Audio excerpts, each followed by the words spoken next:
And here we go. Absolutely random, but also completely as expected, Donald Trump declares that he is slapping 25% tariffs on the EU. And he also throws in for good measure that the EU was founded in order to screw over America. This is so nuts that I have to break it down into two parts. One, about the tariffs themselves and why that's really foolish on his part.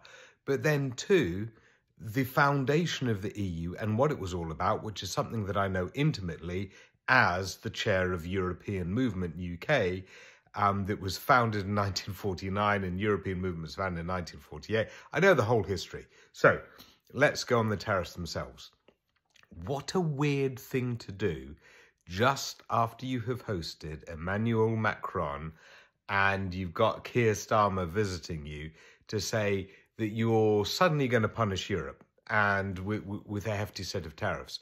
Unfortunately for Donald Trump, he is so random that this was expected, and he also flagged up that this is something that he might do months ago.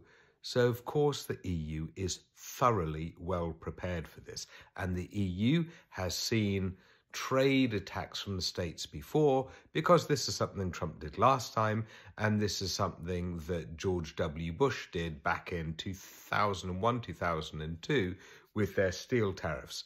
So the EU knows exactly how to reply because they have won these battles before, and America's going to get hurt.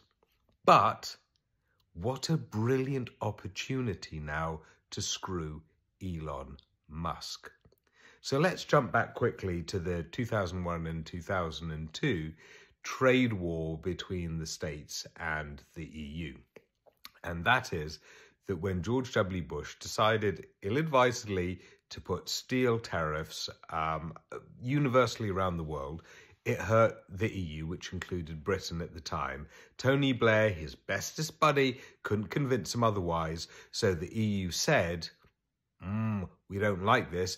We are going to put revenge tariffs on you, but politically targeted to bourbon whiskey coming out of Kentucky, which we know you've got close friends there, Michigan car manufacturing, Harley-Davidson manufacturer, I think that was in Wisconsin, but most importantly, Florida oranges, because in Florida, it was George W. Bush's brother, Jeb Bush. He was governor there, and he was in by a whisker, and it was coming up to another electoral test. And basically, George W. Bush backed down.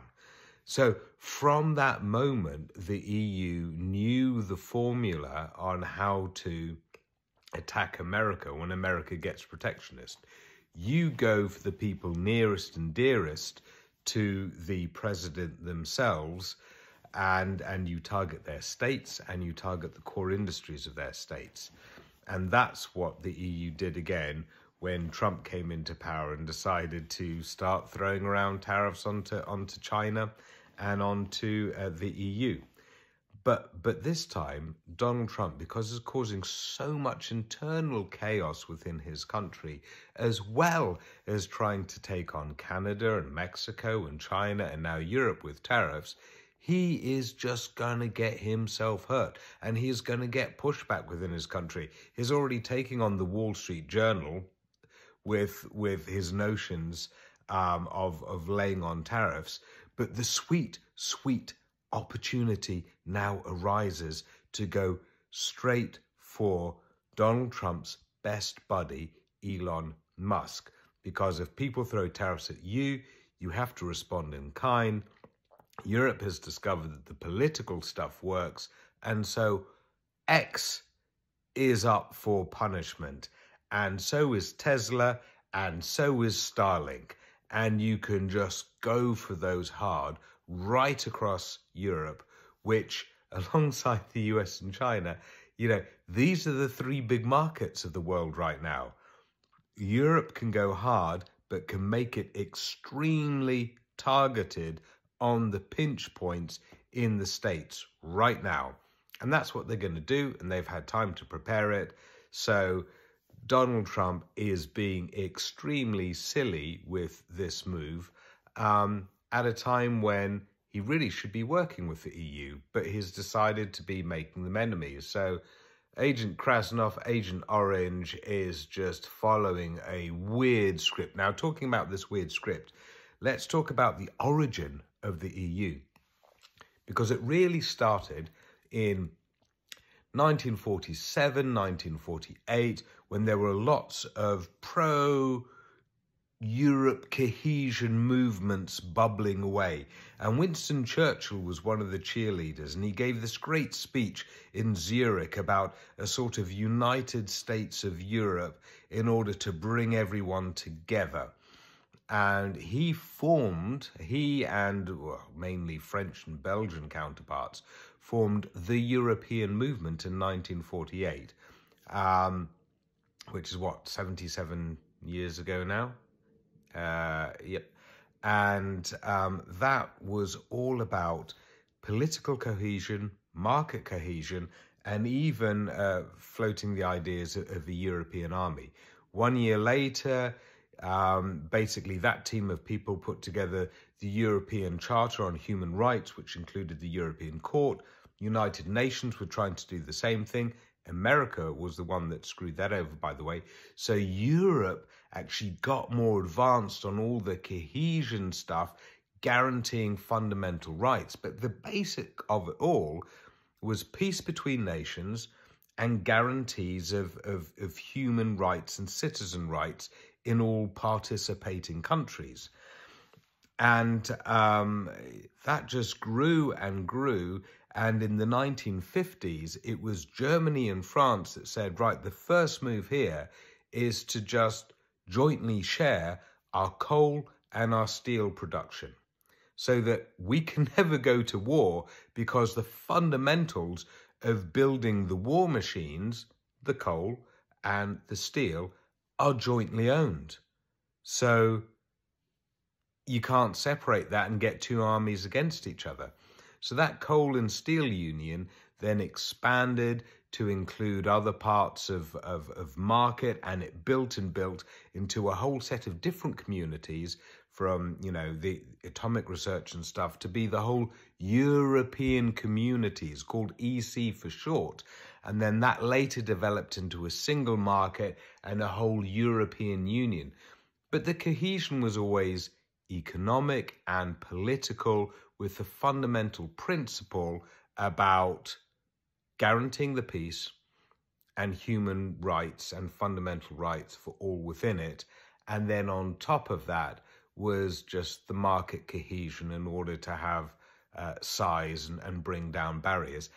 And to a degree, it was inspired by the US and the United States, and bringing together such, a large population and building such a large market.